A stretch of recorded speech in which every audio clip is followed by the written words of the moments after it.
Shalom. Hari ini saya ingin sekali firman Tuhan disampaikan sambil kita mendengarkan suara musik perlahan-lahan aja ya, perlahan-lahan aja.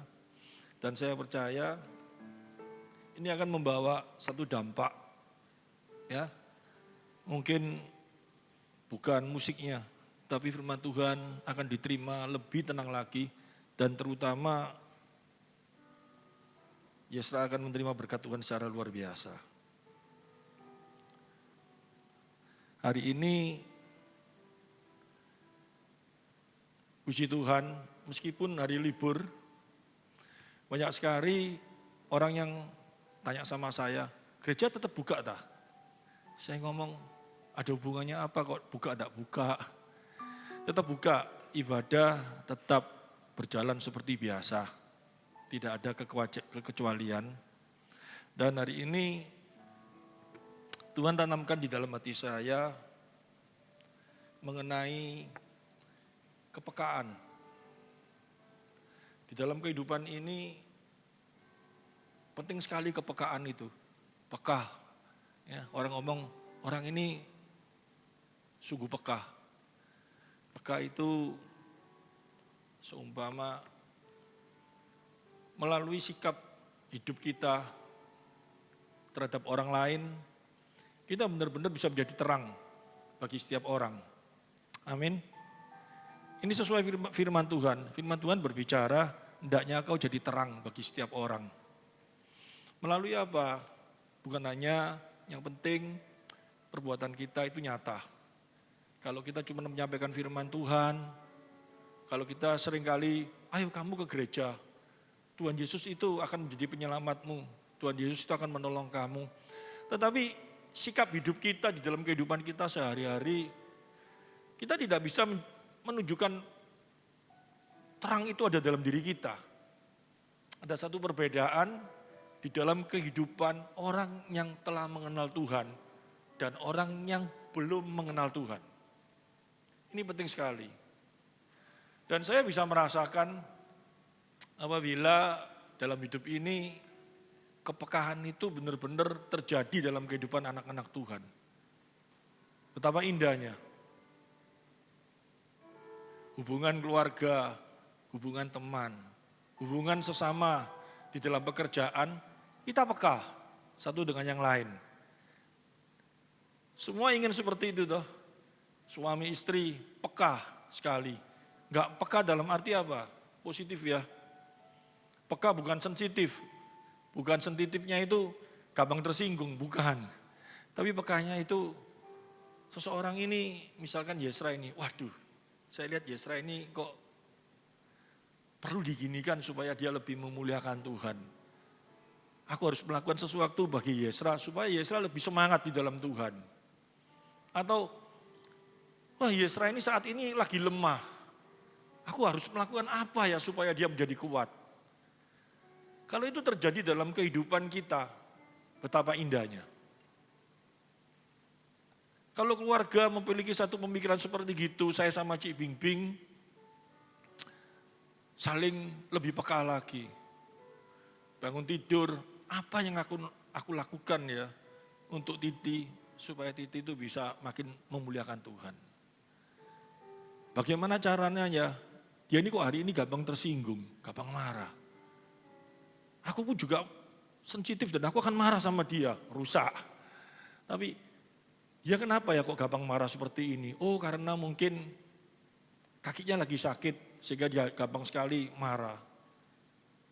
Sensitif, bukan sudah tahu kalau suaminya kakinya sakit, saya turun dari tangga sudah pincang-pincang, kapok. Makan tidak bisa jaga, sekarang pincang-pincang. Itu bukan satu kepekaan itu. Ya. Dan suaminya bisa merasakan bagaimana. Tapi kalau peka, ditanyai sing baik, dikasihi. Betapa indahnya. Tetapi kenapa hal itu tidak bisa terjadi? Firman Tuhan sudah mengatakan kok. Firman Tuhan itu memberikan masukan. Cuman kita sendiri, kita sendiri yang ngomongnya percaya firman Tuhan itu benar, firman Tuhan itu yang harus jadi pegangan kita. Tetapi firman Tuhan yang kita baca itu tidak kita amini. Karena situasi yang terjadi dalam kehidupan kita. Peringatan sudah diberikan sama Tuhan kok. Dan bahkan tulisan ini ditulis 2000 tahun yang lalu. Dan orang percaya semua sering baca, tetapi orang percaya tidak mau menanggapi ini dengan serius. Sehingga banyak sekali keluarga, saya bicara keluarga dulu, yang tidak ada keharmonisan, yang tidak ada satu kesatuan di dalam tubuh Kristus. Gereja tidak ada satu kesatuan dalam tubuh Kristus. Yang ada cuma apa? Kedongkolan, kemarahan, saling bagaimana menjatuhkan. Tidak mau perhatikan. Saya seringkali melihat hal ini terjadi dalam kehidupan. Apalagi dalam usia saya sekarang yang sudah mulai 60 tahun, teman-teman saya, dia mau ngomong anaknya sungkan, ngerti maksudnya? Karena hasil dari didikannya dia sendiri toh. Padahal anaknya itu tidak ada satu kepekahan dalam kehidupan keluarganya. Dia sudah membesarkan anaknya sedemikian besar, dia berharap anaknya peka terhadap dirinya. Tetapi tidak terjadi. Yang terjadi cuma apa? Dicuekin orang tuanya. Rasanya gak perlu diperhatikan. Padahal orang tua itu makin tua, senang gak kalau anaknya itu memperhatikan? Senang. Tidak ada seorang tua yang gak senang. Ya. Tetapi anaknya tidak peka dalam hal ini. Kenapa bisa terjadi seperti itu? Sudah diperingatkan dalam firman Tuhan. Kalau kita mau keluarga kita harmonis, kalau kita mau supaya kita ini saling memperhatikan dengan satu tujuan, nama Tuhan dipermuliakan. Kenapa sih hal ini penting dalam kehidupan kita? Kalau memperhatikan tujuannya satu, hanya Tuhan dimuliakan. Di luar itu, pasti akan terjadi kekecewaan. Karena orang bisa memperhatikan satu dengan yang lain. Bisa enggak? Tanpa Tuhan. Bisa. Bahkan firman Tuhan berkata, ada seseorang yang saking ya, mengasihi seseorang, lera tubuhnya dibakar untuk orang itu. Tapi tanpa Kristus, tanpa kasih yang benar, itu tidak ada artinya, sia-sia. Dan saya mulai renungkan, pada waktu saya belum mengenal Kristus, saya sama orang tua saya, wah perhatiannya luar biasa. Pada saat apa? Anak-anak kita itu perhatian sama kita, kalau tanpa Kristus, pada saat apa? Yang perempuan mungkin pada saat kepingin beli baju baru, ya. Oh mama baik loh, mamanya pulang toko, ma capek ma dipijeti. Ma kayak apa ma? Wah rasanya luar biasa baik. Ujung-ujungnya setelah mamanya baik, ma aku kepingin baju ini loh ma. Kan seperti itu toh. Jadi baiknya itu peka sekali. Mamanya kalau pulang toko biasanya capek enggak? Pasti capek toh. Waduh anakku biasanya enggak kayak gini, kenapa ya? Kok kayak gini sekarang? Ya. Dia sok peka, ngerti maksudnya ya. Tujuannya apa? Supaya dapat baju baru. Setelah bajunya baru tercapai, mamanya pulang toko, mama ini capek loh. Itu loh mah ada kursi pijet-pijet toh sana loh mah. Rasanya mamanya ini kayak apa? Sudah tahu aku tidak punya kursi pijet, aku cuma kepingin kamu ngomong di depanku. Mah capek tak, mana sih yang perlu dipijeti. Cuman itu aja sebetulnya toh. Tapi itu tidak akan terjadi dalam kehidupan orang. Kenapa bisa seperti itu? Firman Tuhan sudah ngajari. Karena anak-anak yang sekarang ini dia diajar kebenaran firman Tuhan. Tidak pernah diajar suami-suami, istri-istri. Tidak pernah diajari, dikenalkan Tuhan itu dengan benar. Kalau sama Tuhan aja gak bisa peka, gak mungkin bisa peka sama manusia. Kenapa seperti itu? Semua manusia sudah jatuh dalam dosa kok. Benar gak? Tidak peduli anakmu itu siapa, baiknya kayak apa, gak peduli suamimu kayanya kayak apa, gak peduli istrimu cantiknya kayak apa. Tanpa pertobatan di dalam Kristus, semua dosa. Masih dikuasai dosa. Kalau sudah dikuasai dosa, apa yang terjadi dalam kehidupan orang? Kita lihat yuk. Di 2 Timotius pasal 3 mulai ayat yang pertama. Sampai dengan ayat yang ke-5. 2 Timotius pasal ketiga ayat 1 sampai dengan ayat ke-5. Ketahuilah bahwa pada hari-hari terakhir akan datang masa yang sukar. Ini jangan diartikan hari-hari terakhir itu nanti, sekarang ini masih hari-hari awal. Enggak. Ini sudah ditulis 2000 tahun yang lalu. Mulai penulisan itu terjadi sudah termasuk hari-hari terakhir ini. Sekarang hari-hari terakhir, ya. Yang sukar itu apa? Bukan karena nasi campur yang dulu harganya, saya beli dulu berapa harganya?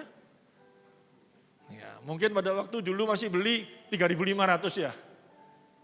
5.000 ya satu mangkok ya, piring ya. Sekarang berapa? 35.000 atau 50.000. Mahal ya. Itu bukan yang diartikan sukar seperti itu. Kalau sukar yang seperti itu relatif.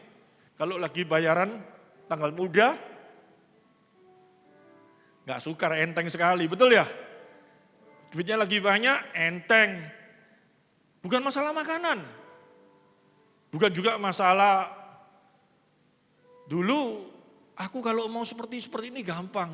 Sekarang sulit, mahal semua, bukan seperti itu. Masa sukar itu bukan seperti itu. Yang disebut masa sukar itu apa? Coba kita lihat ayat selanjutnya, ayat yang kedua. Manusia akan mencintai dirinya sendiri dan menjadi hamba uang. Ini sukar loh. Menghadapi yang seperti ini. Ini berlaku untuk siapa? Semua orang. Manusia akan mencintai dirinya sendiri dan menjadi hamba uang. Mereka akan membual dan menyombongkan diri, mereka akan menjadi pemfitnah, mereka akan berontak terhadap orang tua dan tidak tahu berterima kasih, tidak memperdulikan agama. Tapi yang aneh, di sini kan ditulis tidak memperdulikan agama toh? Ya, ayat 2 ini. Tapi kalau kita baca di ayat selanjutnya, mereka beribadah loh. Coba kita lihat. Ayat yang ketiga. Tidak tahu mengasihi, tidak tahu berdamai, suka menjelekkan orang, tidak dapat mengekang diri, garang, tidak suka yang baik. Terus, suka mengkhianat, tidak berpikir panjang, berlagak tahu, lebih menuruti hawa nafsu daripada menuruti Allah. Ayat yang kelima. Secara lahiriah, mereka menjalankan ibadah. Tetapi pada hakikatnya mereka memungkiri kekuatannya, jauhilah mereka itu. Jauhilah mereka itu bukan berarti kita menghakimi anak kita seperti gitu, dijauhi gak usah dianggap. Bukan. Tapi jauhilah hal-hal yang seperti itu dalam hidupmu.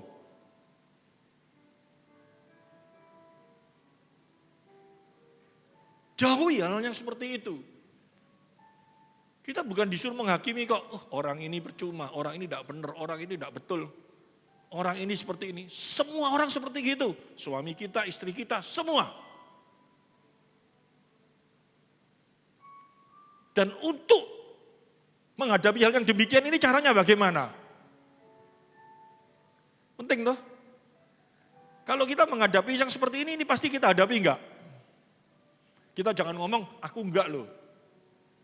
Enggak, aku bukan seperti itu. Kamu manusia?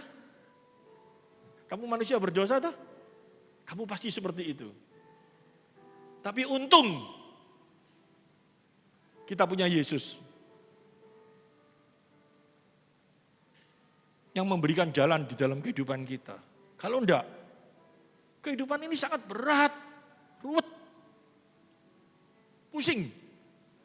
Ngadepi siapapun pusing. Sewaktu-waktu orang percaya bisa seperti itu enggak? Bisa.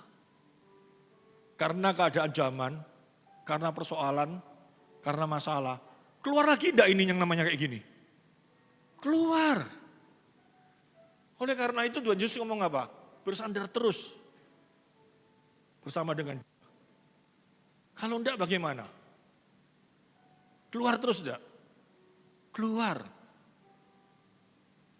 Yang namanya Bapak Abraham, itu orang yang menerima sesuatu yang dahsyat dari Tuhan enggak?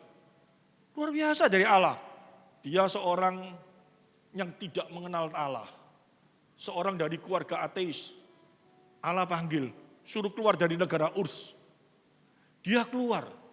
Dia menuruti apa yang menjadi perintah di dalam kehidupannya. Ini luar biasa loh. Dia kok bisa percaya sama Allah yang seperti itu? Atau, coba kita mulai refleksi dulu ya. Kalau kita nanti pasti jawabnya apa? Ya kasih karunia. Oke. Tapi bisa jatuh lagi enggak? Bisa. Abraham yang begitu peka di dalam kehidupannya. Enggak gampang loh. Tiba-tiba dia bisa percaya, oh ini Tuhan sih betul. Itu pasti karena kasih karunia. Tanpa kasih karunia enggak bisa orang bisa mengaku ini adalah Allah. Benar ya? Tapi apakah Abraham kalau sudah seperti itu enggak bisa jatuh lagi? Bisa. Oleh karena itu Abraham aja bisa jatuh, kita harus hati-hati. Dan orang yang di sekitar kita bisa jatuh enggak? Bisa. Tugas kita apa? Bukan menghakimi. Bukan bahkan memfitnah. Bahkan apa? Menjatuhkan lebih jatuh lagi. Tetapi kita harus menolong. Dalam kehidupan kita. Abraham jatuhnya di mana? Abraham itu hidupnya keluar dari daerahnya yang begitu makmur. Dia disuruh keluar dari tanah Urs. Dia berjalan. Menghadapi situasi-situasi yang berat. Dan Tuhan sudah Allah memperlihatkan kasihnya yang begitu luar biasa. Tapi pada suatu saat, di dalam kehidupan Abraham itu bagaimana? Mengalami kelaparan enggak? Daerahnya mengalami kelaparan. Terus dia lari ke Mesir. Pada waktu di Mesir, karena istrinya cantik, dia tidak mau mengaku itu sebagai istri. Takut nanti istrinya, kalau itu cantik diambil orang, dia mesti dibunuh. Dia lupakan janji Tuhan. Dia mulai gak peka dalam hal itu. Bisa terjadi karena apa? Situasi, benar gak? Oleh karena itu harus benar-benar bergantung sama Tuhan. Ini Abraham, anaknya Ishak terjadi gitu lagi enggak? Ishak itu terjadi gitu lagi kalau kita lihat di dalam kitab Kejadian pasal 26, nanti kita kembali ke sini lagi dulu. Ayat yang ke-1, Kejadian 26 ayat 1. Maka timbullah kelaparan di negeri itu, inilah bukan kelaparan yang pertama yang telah terjadi dalam zaman Abraham. Benar ya? Sebab itu Ishak pergi ke Gerar kepada Abimelek, raja orang Filistin. Terus? Lalu Tuhan menampakkan diri kepadanya serta berfirman, janganlah pergi ke Mesir, diamlah di negeri yang akan kukatakan kepadamu. Ini sudah diperintah-perintah semua. Tapi nanti apa? Kalau kita baca. Ishak mulai lagi ya Bapak. Tidak percaya bahwa perlindungan Tuhan itu ada dalam dirinya. Dia sama dengan bapaknya. Karena punya istri yang cantik. Takut istrinya nanti diambil orang, dia dibunuh. Dia ngomong ini bukan istrinya. Dan pada saat dia bercumbu dengan istrinya, raja itu tahu. Waduh, kamu kok gak mau ngaku terus terang kayak apa sih? Kalau sampai orang nanti bercumbu dengan istrimu, orang itu kan akan mati.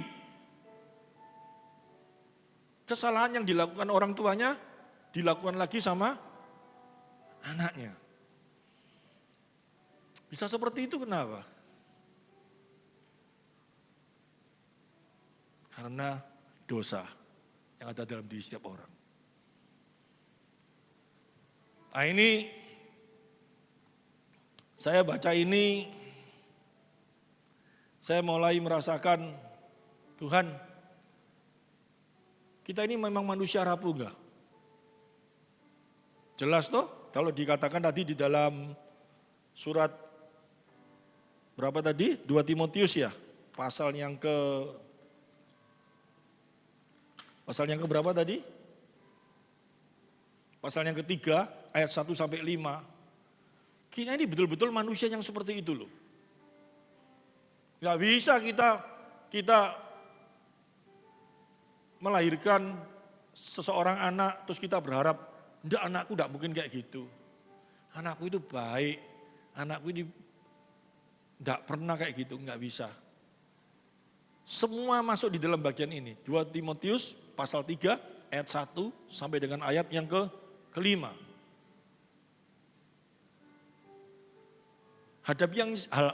Menghadapi hal yang demikian ini bagaimana? Caranya kita untuk bisa, supaya anak kita ini bisa peka sama kita, bisa menyayangi kita, istri kita, suami kita saling bisa memperhatikan, satu dengan yang lain bisa rasanya gak mau menyakiti.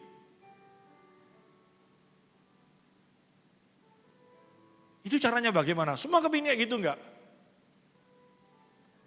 Cuma biasanya caranya yang dipakai cara bagaimana? Selama ini. Suamiku mokong ya. Ya no wis tak biarno. Coba nek tak nengno be aku. Kata anggap kuat enggak deh. Nanti kayak gak kuat kan minti kan bertobat. Ngapi-ngapi aku dewi. Kan bisa kayak gitu tuh pikirannya kita. Jadi dia sudah mokong sama kita tambah dimokongi, ngerti maksudnya? Oh, cemberut, aku lebih bisa cemberut. Dijak ngomong, gak tak anggap. Sang suami kayak gitu, oh istriku ini sulit ini. Dijak ngomong cemberut, saya butuh siapa? Nanti kan dia butuh duit sama aku. Kata anggap, nanti suatu saat kan dia mesti minta duit kan nyopo aku disik. Lapa aku nyopo disik? Biarno. Dia tambah muangkel sama kita malah yang laki-laki malah dibiarkan. Nanti suatu saat datangi kita enggak. Kan minta uang sama kita. Kalau sudah seperti itu yang terjadi apa? Apakah ada sesuatu yang baik yang terjadi? Bisa baik, mungkin istrinya takut toh. Waduh nek gak tak sopo terus, tak anggap terus. Ini aku waktu ini butuh duit. Ayo apa ini? Masuk nyelang tonggo terus. Ya mungkin toh. Mulai, yesra, ayo apa? Ini loh kopimu, naruh ya kayak gini. Yesra, naruh sih gena. Ya, duit ya apa? Apakah suaminya itu bedes, saya ngomong gitu lagi. Tidak punya perasaan. Oh baik ikon karena butuh duit. Yang terjadi apa dalam hatinya? Makin lama kalau itu terjadi terus, akhirnya yang terjadi apa? Sang suami merasa istrinya ini tidak mengasihi dia. Istrinya ini tidak benar-benar sayang sama dia. Yang disayang cuma duitnya tok. Kristus makin tidak ada di dalam keluarga itu. Benar ya? Dan ini permainan siapa? Permainan iblis. Permainan setan. Yang memang ingin sekali anak-anak Tuhan itu dalam kehidupan kita ini hancur. Tidak ada satu sukacita, tidak ada damai sejahtera. Tuhan itu begitu mengasihi kita. Dia memberikan masukan dosa sama kita ya. Hati-hati. Keadaan dunia ini makin akhir zaman ini orang makin ego, orang makin mementingkan diri sendiri. Dan kita sering lupa kalau ngomong akhir nanti, pada waktu kita sama-sama baik, suami istri apa sama anak hubungannya baik, oh nanti itu bukan sekarang. Dan kita lupa obat yang bisa menawarkan, obat yang bisa menyelesaikan hal ini itu apa, kita tidak pernah cari. Kita cari dengan cara apa? Dunia.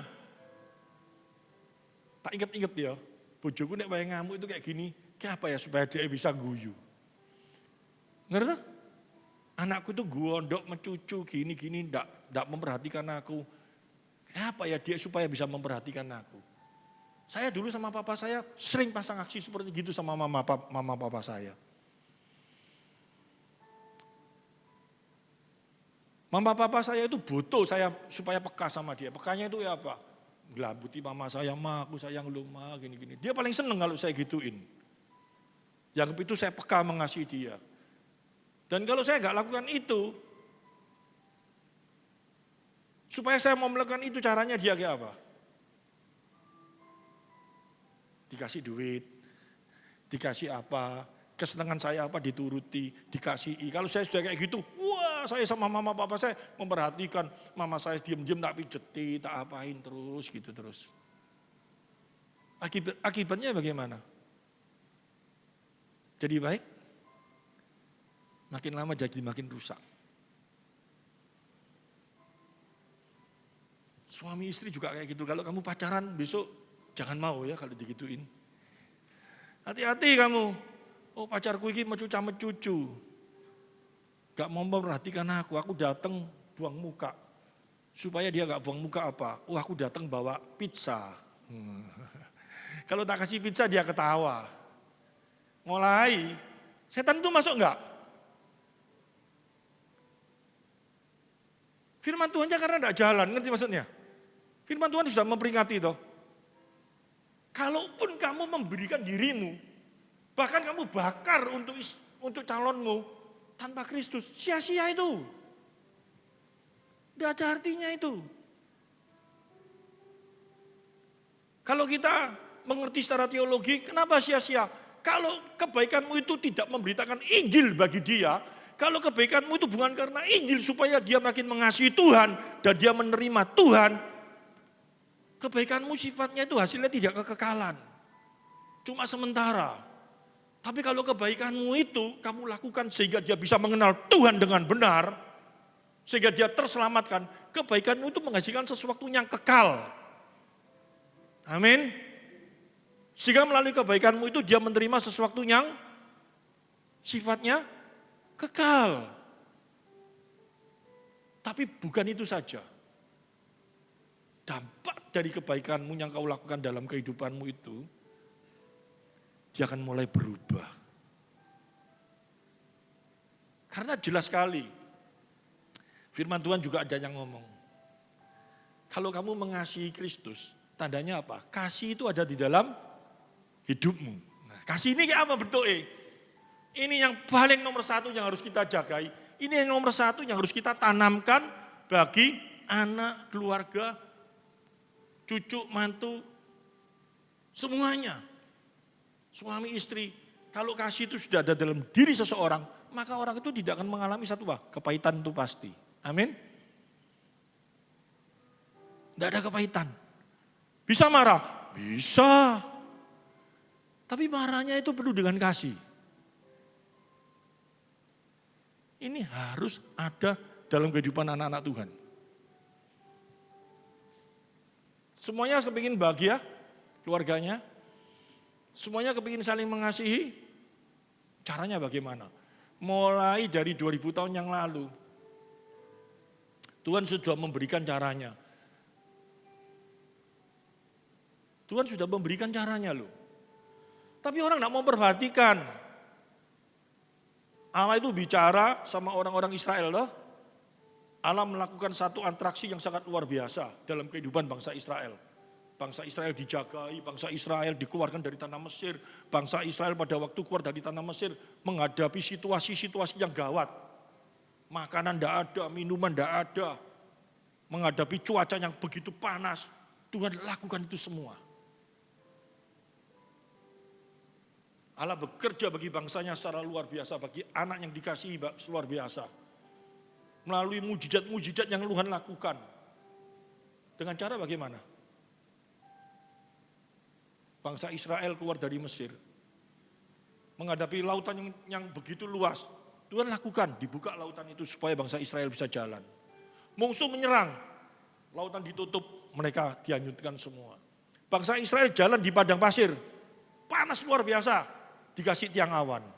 Pada waktu malam gelap luar biasa, kasih tiang api. Enggak ada makanan, Tuhan kirim makanan. pembuktian kasih Allah yang begitu besar bagi bangsa Israel. Dan Allah ngomong apa? Ceritakan itu bagi anak cucumu. Kenalkan siapa aku ini Allah. Loh, kok bisa kalau kenal Allah orang itu bisa menjadi baik? Loh, kok bisa kalau orang kenal Allah itu kok bisa menjadi hidupnya menjadi sukacita luar biasa? Kenapa kok bisa kayak gitu? Ini penting. Saya bersyukur, saya berterima kasih sama Tuhan. Sebelum saya teruskan ini, saya ngomong dulu, sudah saya buktikan. Dalam keluarga kami, kalau hari-hari tertentu, hari Minggu, atau nanti ini, hari besar ini, kita mau pergi, kita pergi sama satu keluarga. Kita saling perhatian. Mungkin 1-2 orang ada yang lagi koslet, bisa nggak terjadi? Bisa. Tidak ada gawe ini, tidak peka gitu loh ya. Mulai koslet tidak peka. Ya kita sama-sama caranya kayak apa. Oh ini lagi kesurupan ini.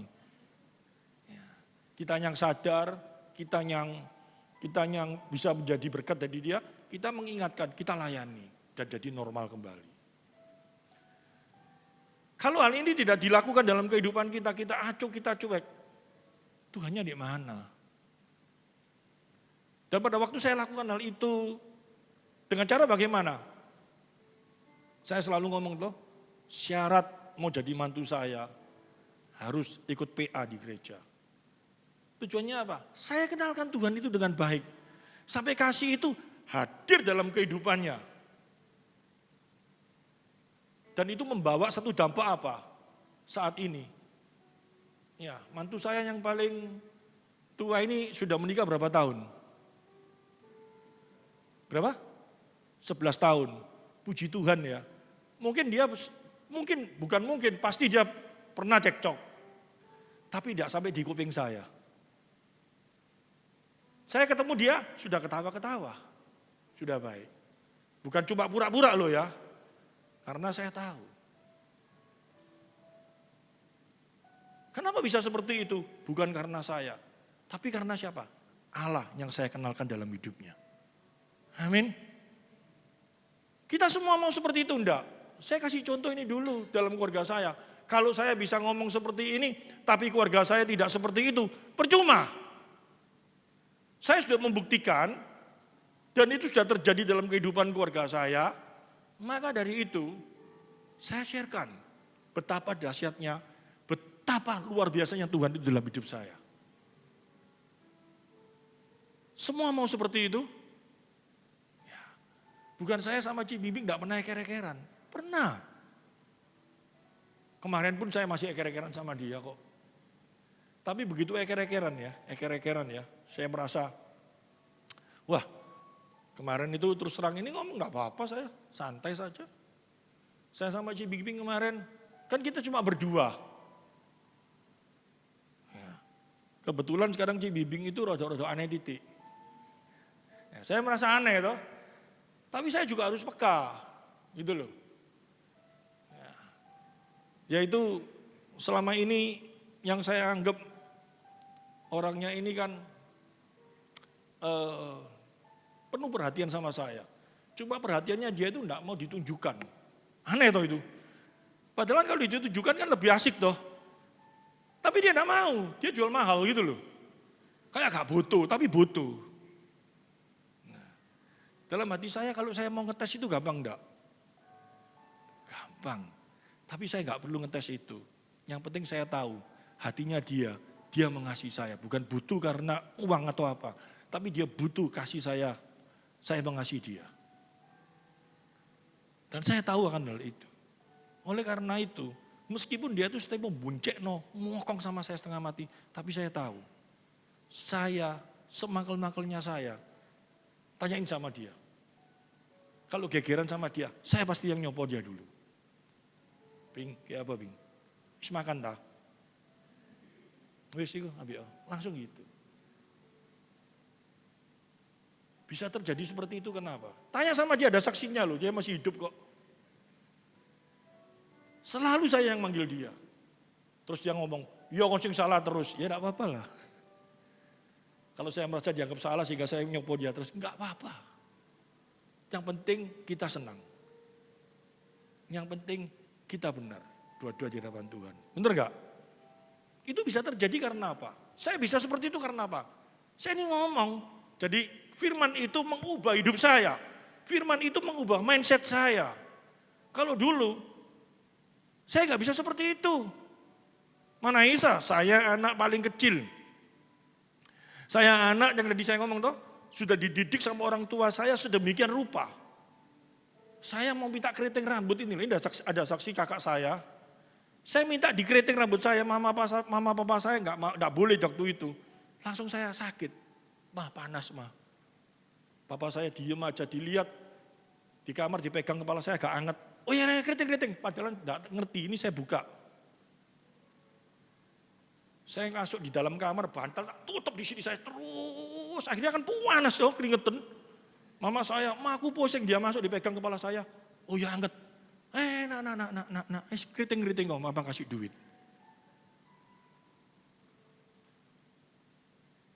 Mama papa saya sampai dewasa, saya sampai menikah sama istri saya melakukan hal-hal yang salah.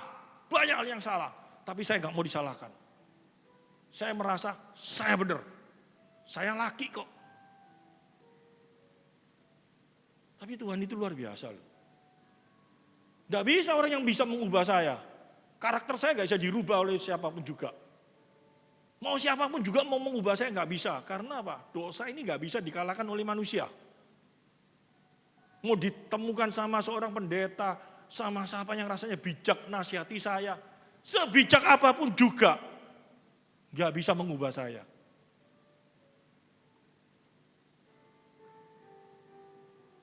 Gak mungkin. Kalau manusia bisa mengubah manusia, Yesus gak perlu turun di dunia. Ada satu hal yang luar biasa. Ini Rasul Paulus ngomong. Melalui kehidupannya dia juga.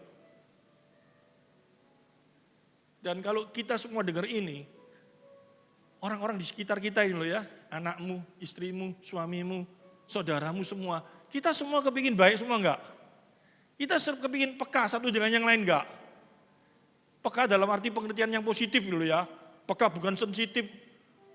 Mau sana dikasihin nasi, aku gak dikasihin, ngencengin. Bukan seperti itu peka, perasaan bukan seperti itu. Tapi peka positif. Supaya satu dengan yang lain bisa jadi terang, supaya satu dengan yang lain bisa mengangkat. Supaya satu dengan lain bisa memuliakan Tuhan. Itu caranya kayak apa? Nah ini Rasul Paulus memberikan contoh melalui hidupnya. Dan ini harus kita pegang dalam kehidupan kita. Karena contoh yang Rasul Paulus ini tulis di dalam kebenaran firman Tuhan. Kita lihat di dalam 1 Timotius pasal 12, 1 Timotius ayat 12, pasal 1, ayat 12,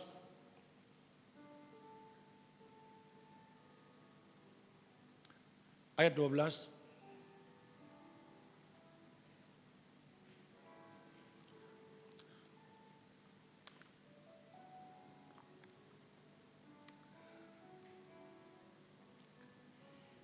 Kita coba mulai dari ayat 1 dulu.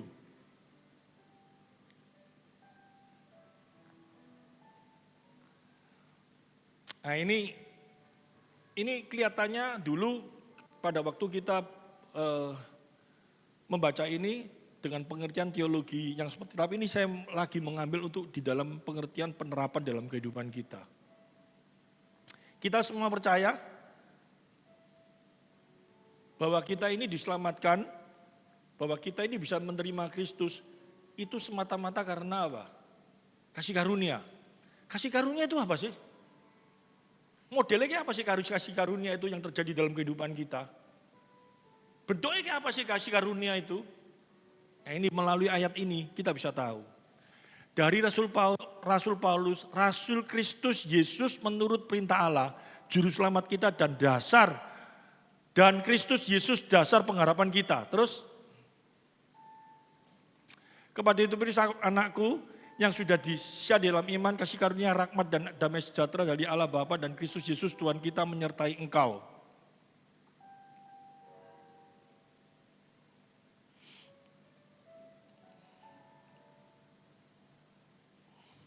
Terlalu panjang nanti ya, sebentar ya. Saya putus saja.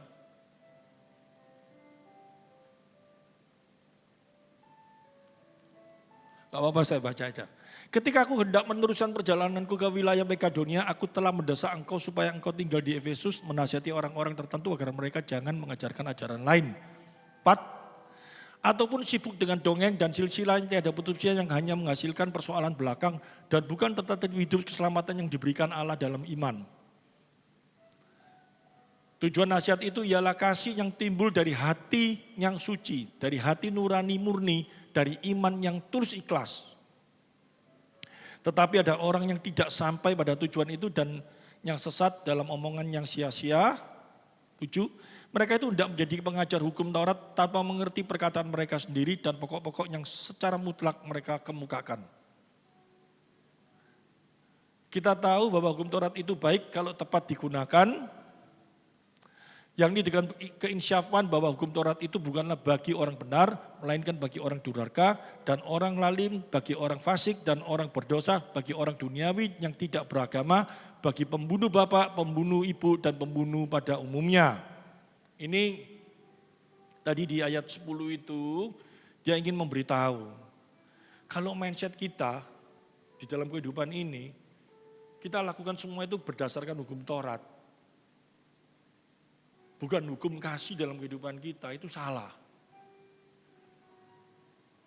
Karena di dalam hukum Taurat yang kita lakukan itu ya tidak bisa menghasilkan yang namanya kasih, karena hukum Taurat itu sifatnya legalistik. Hukum Taurat itu sifatnya sesuatu yang membawa kita makin tahu bahwa kita ini adalah manusia-manusia yang berdosa. Ya, saya teruskan aja dulu. Bagi orang cabul, bagi pemburit, bagi penculik, bagi pendusta, bagi orang-orang makan sumpah dan seterusnya segala sesuatu yang bertentangan dengan ajaran sehat. 11. Yang berdasarkan Injil dari Allah yang mulia dan maha bahagia seperti yang telah dipercayakan kepadaku. 12. Aku bersyukur kepada Dia yang menguatkan aku, yaitu Kristus Yesus Tuhan kita, karena Ia menganggap aku setia dan mempercayakan pelayanan ini kepadaku. 13. Aku yang tadinya seorang penghujat dan seorang penganiaya dan seorang ganas, tetapi aku telah dikasihinya. Karena semuanya itu telah kulakukan tanpa pengetahuan, yaitu di luar iman. Ini luar biasa sekali pengakuan sang rasul. Dia ingin memberitahu kepada kita semua. Dia seorang ahli Taurat.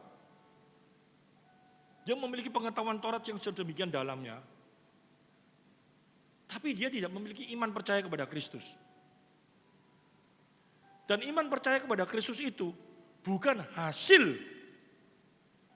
dari seseorang yang mengajar kepada dia. Bukan hasil pengetahuannya dia bisa mengenal Kristus dengan benar.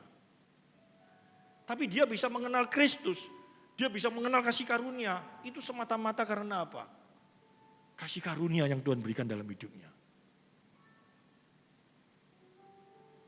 Nah, dari ayat 13 ini, ya, aku tadinya seorang menghujat dan seorang penganiaya dan seorang ganas, tetapi aku telah dinasihatinya karena semuanya itu telah kulakukan tanpa pengetahuan, yaitu di luar iman. Coba kita mulai renungkan dalam kehidupan kita.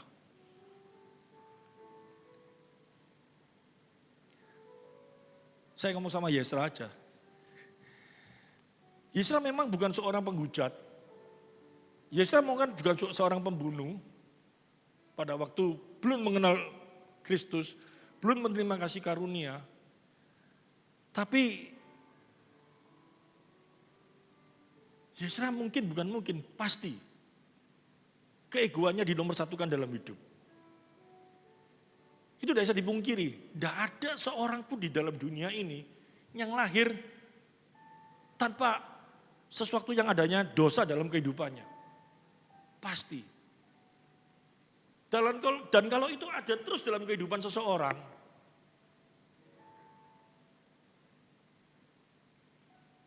Seseorang itu tidak bisa membereskan sendiri.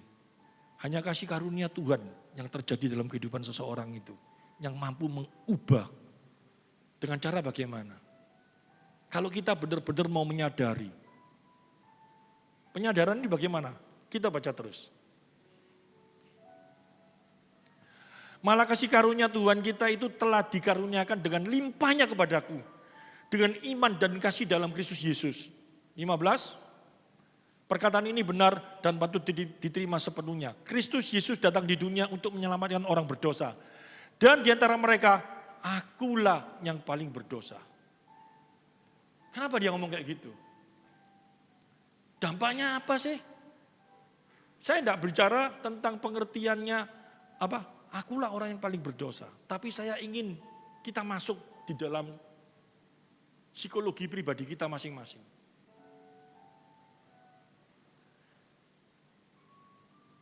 Coba kalau kita mulai berpikir, selama ini di dalam kehidupan kita bisa marah dengan seseorang dan kita bahkan bisa muak dengan seseorang dan orang yang kita muai dan yang kita marah itu sebetulnya suami kita, istri kita, atau anak kita, atau cucu kita. Sebetulnya kita kenal enggak dia? Kenal toh, kenal dengan baik toh, mama kita, orang kita, kenal dengan baik toh. Tapi suatu saat kita bisa marah luar biasa, dan kita rasanya benar-benar marah. Dan cara menyelesaikan itu bagaimana? Kalau tanpa pengertian yang seperti Rasul Paulus bicarakan ini, tidak mungkin kita bisa menerima orang yang pernah menyakiti hati kita sedemikian sakitnya. Tidak mungkin kita mau peka sama orang itu. Perkataan ini benar, patut diterima sepenuhnya. Kristus Yesus datang di dunia untuk menyelamatkan orang berdosa. Dan di antara mereka, akulah yang paling berdosa. Pengertian akulah yang paling berdosa itu memiliki satu pengertian apa? Apakah Rasul Paulus ini benar-benar orang yang paling berdosa saat dunia? Tapi coba kalau kita mulai mikir, pada waktu kita disakiti oleh seseorang, pada waktu orang itu begitu yang kita sayangi dan kita berharap sama dia, tapi dia nyakiti kita dan kita merasa tersinggung dan kita benar-benar merasa sakit. Yang ada dalam pikiran kita apa? Orang ini kebacut, orang ini sudah tidak bisa diterima, orang ini orang yang benar-benar B, ya, dan orang ini benar-benar dosanya luar biasa. Dan saya mau tanya, Rasul Paulus ini kalau ngomong aku dan diantara mereka akulah yang paling berdosa, apakah Rasul Paulus ini benar-benar berdosa? Tapi kalau pengertian ini ada dalam hati kita, bejatnya dia, kurang ajarnya dia, sebetulnya lebih bejat aku dan kurang ajar aku. Dan kalau saat ini aku bisa menjadi baik, kalau saat ini aku bisa menjadi benar, itu semua karena kasih karunia Tuhan yang melimpah dalam hidupku. Itu semua karena kebaikan Tuhan yang dilimpahkan dalam hidupku. Dan aku sudah menerima kasih karunia-Nya. Dan bagaimana caranya sekarang aku ini menghadapi orang yang seperti ini. Dia jauh lebih baik daripada aku, tapi aku telah menerima kasih karunia. Dan dia saat ini belum menerima, aku harus jadi berkat bagi orang ini. Caranya bagaimana? Kalau hal itu terjadi dalam kehidupan kita, dan kita mulai mengerti, maka kita dengan seseorang, dengan orang yang begitu siapapun juga, kita akan menjadi peka. Bagaimana kita bisa menjadi berkat bagi orang itu? Saya ulangi ya, saya ulangi. Setan itu sedemikian luar biasanya mempermainkan otak kita. Kita mengaku bahwa kita bisa percaya Kristus, bahwa kita sudah menerima kasih karunia-Nya, itu sekali-kali bukan hasil dari kemampuan diri kita. Bentuknya apa? Pengetahuan, pinter, gitu. Bentuknya apa? Diajari orang atau apapun juga kita bisa bisa percaya kepada Kristus, menerima kasih karunia. Bukan seperti itu. Tetapi karena benar-benar pemberian dari Tuhan. Sebetulnya kita ini siapa? Tanpa pemberian itu, saya tarik lagi ke belakang. Tanpa pemberian kasih karunia yang ada dalam hidup kita, sebetulnya kita ini orang yang berdoa apa? Benar-benar orang yang, ya saya kalau ngomong kasar, bajingan, atau benar-benar orang yang brengsek, orang yang benar-benar penuh dengan tipu daya, orang yang benar-benar licik, atau kita cuma ngomong, aku dulu baik, tapi aku menerima kasih karunia. Kalau itu hadir dalam hidup kita, maka sulit sekali kita bisa menerima seseorang. Sulit sekali kita bisa peka sama seseorang. Banyak orang yang merasa bahwa dirinya sudah rohani. Bahwa dirinya ini adalah orang yang luar biasa sama Tuhan. Dia ini orang yang hebat, setia sama Tuhan. Sehingga kepekaan itu tidak terjadi dalam kehidupannya. Mana bisa dia jadi terang bagi orang lain? Mana bisa dia jadi berkat bagi orang lain? Coba kalau ini ditanamkan, Rasul Paulus ngomong kayak gini, ini bukan Rasul Paulus ingin menunjukkan bahwa dia ini benar-benar orang yang, orang yang baik, orang yang apa? Bukan. Tapi dia ingin mau berkata, aku tanpa Allah, aku tanpa kebenaran yang diberikan dalam hidupku, aku tidak bisa peka seperti ini. Sekarang kepekaan itu jarang sekali ada dalam kehidupan manusia. Kepekaan itu cuma terjadi karena apa? Kebutuhan. Dan hasil daripada kebutuhan itu, orang lain bisa membaca enggak? Bisa. Oh bosku api aku karena dia ono perlu nih sama aku. Oh anakku api aku karena dia perlu nih sama aku. Tapi kalau coba terlatih terus, dan kita mulai memikirkan, kok bisa kayak gini ya? Heran saya. Dan saya bisa merasakan, anak saya, mantu saya, kok bisa peka kayak gini ini karena apa? Bukan karena dia, tapi membuktikan bahwa Allah ada dalam dirinya. Itu yang membuat saya sukacita.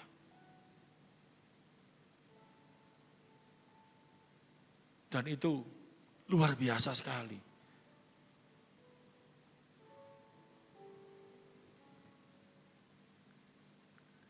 Perkataan ini benar dan patut diterima sepenuhnya. Kristus Yesus datang ke dunia untuk menyelamatkan orang berdosa. Titik, memang. Dan di antara mereka, akulah yang paling berdosa. Pengakuan akulah yang paling berdosa. Ini dulu tidak saya hayati dengan dalam. Tapi setelah kita menghayati ini dengan dalam pengertiannya, semua orang harus merasa bahwa kita adalah yang paling berdosa. Dengan pengakuan kita paling berdosa, saat kita disakiti sama seseorang dan kita merasa orang ini sedemikian bencana, sedemikian dosanya, tapi kita kembalikan ke diri kita. Jauh aku lebih berdosa dari dia. Jauh aku lebih brengsek dari dia. Jauh aku lebih kotor dari dia. Maka kita tidak akan segan-segan untuk menjadi berkat bagi dia. Karena kita yang begitu kotor, begitu rusaknya, Tuhan menerima kita. Dan sehingga kita bisa menjadi baik. Dan ada orang di sekitar yang kita kasih saat ini mengalami satu masalah yang seperti itu. Maka kalau hal ini ada dalam benak kita, pikiran kita, maka kita akan jadi berkat bagi orang itu. Supaya nama Tuhan dipermuliakan. Kalau ini mengerti dengan baik, dan ini ada satu usaha yang terjadi dalam kehidupan rumah tangga anak-anak Tuhan. Betapa luar biasanya. Betapa kasih mengasihi terjadi dalam kehidupan kita. Nama Tuhan dipermuliakan. Itu membuktikan benar-benar Kristus ada di tengah-tengah kita. Kasih Kristus yang luar biasa itu hadir dalam kehidupan kita. Kalau enggak, kebaikan-kebaikan yang kita berikan itu cuma apa? Ada motivasinya di luar Kristus. Benar enggak? Kalau kita sering ngomong, dalam rumah tanggaku, Kristus ada di tengah-tengah. Caranya bagaimana? Hadirkan dia dalam hidupmu. Kalau cuma sekedar, Kristus ada di tengah-tengah, buktinya apa? Sabat malam nyanyi bersama, sabat malam doa bersama, sabat malam geger bersama.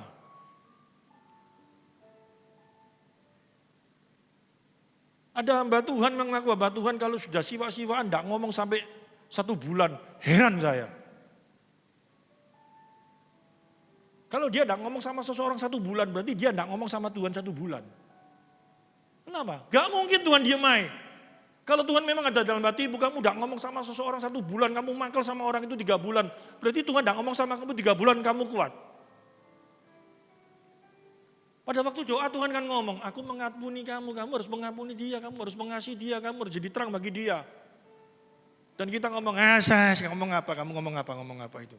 Orang itu kebacut, aku tidak mau ngomong sama orang itu. Apakah itu ada Kristus di tengah-tengahnya? Kalau Kristus ada di tengah-tengahnya, tidak akan terjadi seperti itu, benar gak? Tidak usah berdoa aja, jalan aja. Dia ngomong terus enggak? Saya lihat hubungannya Yesra sama mamanya. Saya lihat bukan seperti seorang anak sama mama, seperti seorang anak sama teman. Begitu akrab, begitu baik. Saya percaya ada Kristus di tengah-tengahnya. Yesra pernah bencekno? Pernah. Ya, mamanya pernah bencekno? Pernah. Tapi bagaimana berdua ini bisa mengasihi? Saya tahu itu ada Tuhan di tengah-tengahnya. Tanpa Tuhan nggak mungkin. Nah sekarang dalam kehidupan kita, kalau keluarga kita sudah tidak ada seperti itu, rasanya kayak neraka enggak? Yang satu mengharap kepekaan, yang satu tidak peka. Saya sama Ci Bingbing ini dulu pacaran, podo pekai, ngerti? Keluar gitu, sebentar-bentar telepon. Di mana kamu? Lagi apa kamu? Saya lupa, ditaruh gitu. Aku sih gini taruh jeglek. Baru taruh, telepon lagi, mamanya sampai gemes. Wes datang lengket toh gitu loh langsung. Peka itu bukan kayak gitu.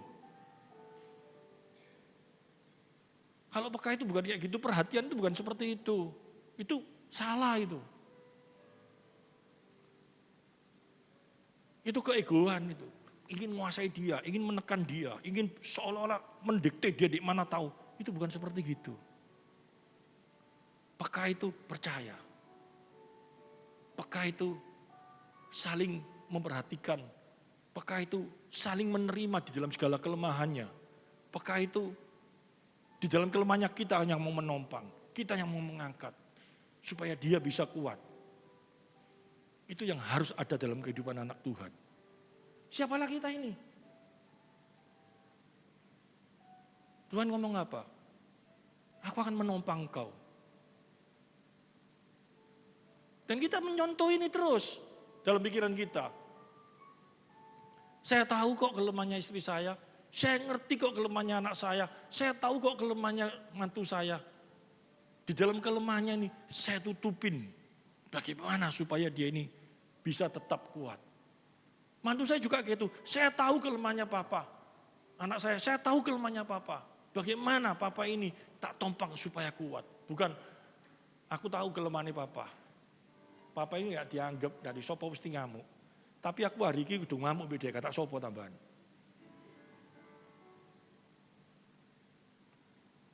Kalau itu ada dalam dirimu saat itu, minta ampun sama Tuhan.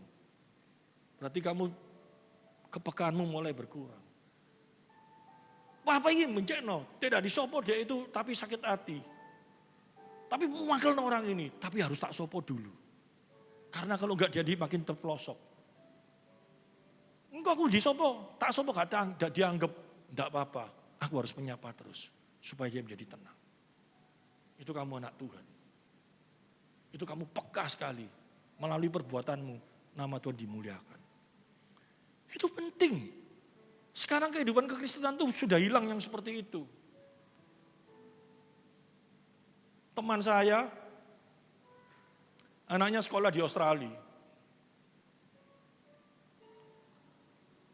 mamanya itu, papanya ini kan teman saya. Dia tunggu telepon anaknya. Karena dia ngomong sama saya pada suatu saat kita kumpul di sebuah tempat, dan ngomong-ngomong, dan dia ngomong, ini wajahnya anakku telepon aku. Dia tunggu 15 menit tak telepon. Dia tunggu setengah jam nggak telepon. Dia mulai gelisah. Kenapa ini anaknya? Kenapa ini? 1 jam belum telepon. Dia telepon bolak-balik gak diangkat. Papanya ini mulai gelisah. Takjak ngomong itu enggak bisa konsentrasi. Aku kenapa? Percayalah, Tuhan jaga. Iya, tapi aku sebagai orang tua kayak opo. Anakku bisa telepon enggak telepon dek bas. Gini bas gitu, bas gini, bas gini, bas gitu.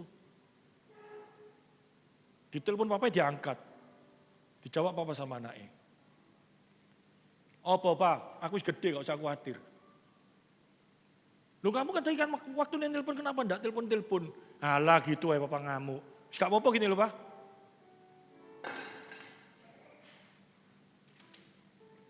Anak saya,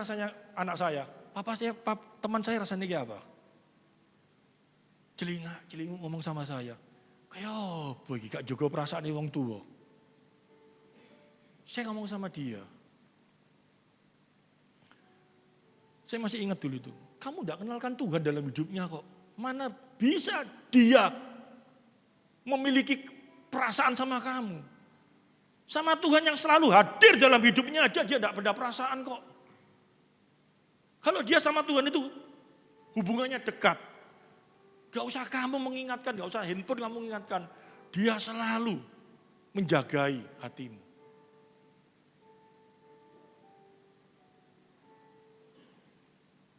Saya sama orang tua saya sekarang ini, sudah tua loh, saya sama-sama tua. Saya umur 60, bapak saya umur 90 lebih.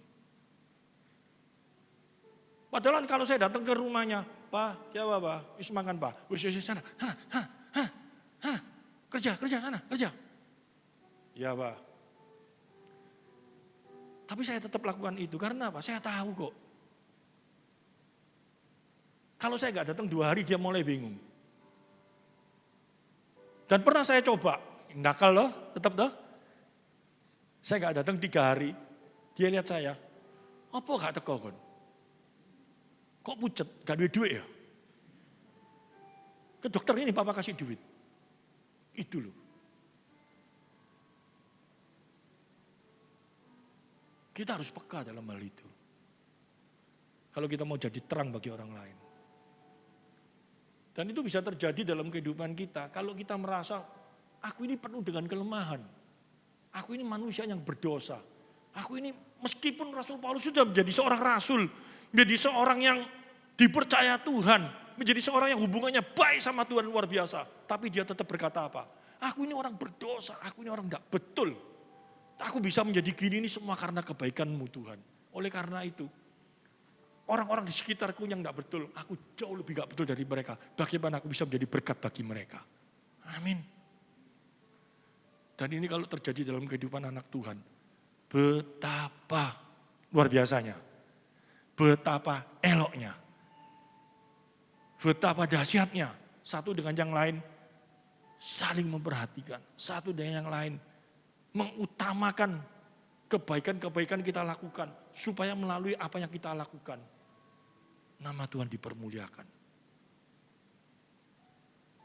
Kita sudah ini dulu.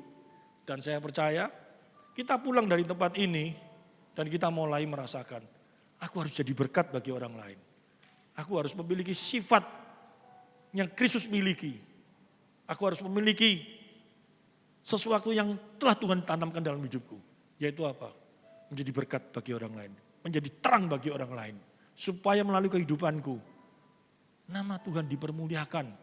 Melalui kehidupanku. Orang lain bisa melihat Tuhan dalam hidupku. Ini yang harus diterapkan dalam kehidupan kita. Amin firman Tuhan.